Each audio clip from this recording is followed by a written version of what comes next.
Alright, we're going to start going through some of the gear for the drum tracks here on this Hate Eternal record. Same kit as last time, King of All Kings. It's the Sonar D-Lite kit. It's a maple shell. Great sounding drums. I love the Sonar stuff, man. Good stuff. Microphones. We're using Shure, mostly. Everything here now is Shure. We got the SM98s on the toms. These are a mini condenser. Really nice for capturing, a very good tom sound. It seems like they're small. They wouldn't be very good for picking up low-end frequencies, but they're really excellent on bigger drums, the floor toms and stuff.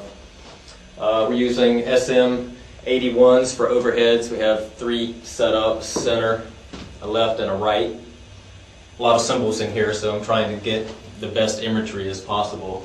China's over here, China's over there type of thing. How would you play like obscure tarot with that setup? Well, whereas before I used to go 8, 10, 12 because it was like that. Yeah, that's what I meant. I would just do 10, 12, 14 probably. Okay.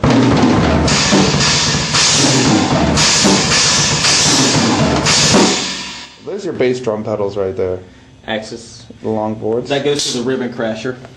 This is made by, who makes this one? Rhythm Tech. Ribbon Crasher. It's a bunch of sheets of metal placed together. It's real nasty sounding. Hi-hat stand, obviously. Left bass drum, right bass drum, and then I have a cable hat that operates that hi-hat right there.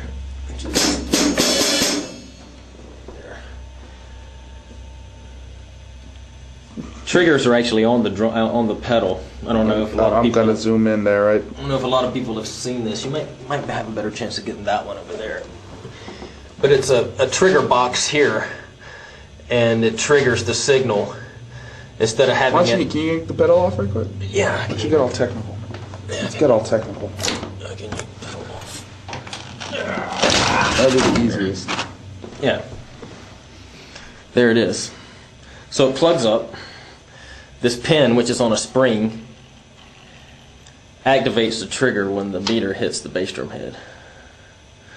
So you don't get, the ones that on the bass drum rim, they normally, they'll pick up a snare drum or a bass guitar on stage if it's too loud or whatever, and a lot of people really have a nightmare with trying to trigger the drum slide, but this really helps because there's no false triggering, meaning that the snare drum or any of that other stuff, none of that sets it off. It only fires when you hit the bass drum. So you really have to play consistent to use these things, but they work a lot better, I think. I like them a lot. Alright, this is a 12-inch Yamaha snare, the Oak Custom. I like that a lot. And that's my regular Sonar drum for my kid at home. This is a great snare. I love this. This moved to be my favorite.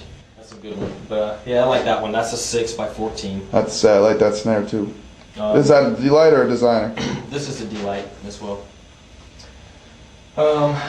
Yeah, so the 2 snare setup, you see a lot of guys in the drumming community, whatever, using 2 snare drums. You don't see a lot of metal guys doing it, but just, different textures for blast beats. Instead of hearing the same sound source all the time, you can divide it up, Like you can play a single foot blast, on this snare. Then move to it like a bomb type thing.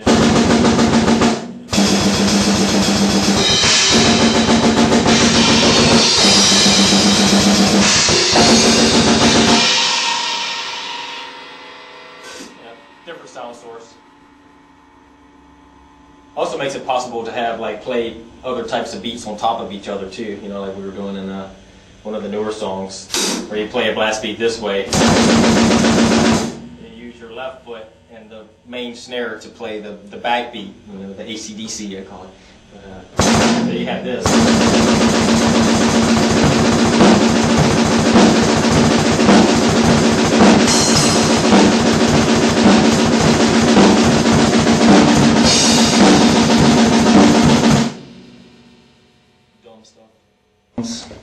We're miking the snare, SM57 there. We have a KSM32 Shure on the bottom snare right there. And yeah, everything's mic'd. We're going straight to tape, which is a 2-inch 24-track Rotary. And it's pretty simple. We kind of go the old school way. We don't really like to do the digital thing, so we try to record analog and try to play our songs instead of edit them to be right. And I think we have achieved a better result that way personally. So enjoy. There's the pedals again. Signing off.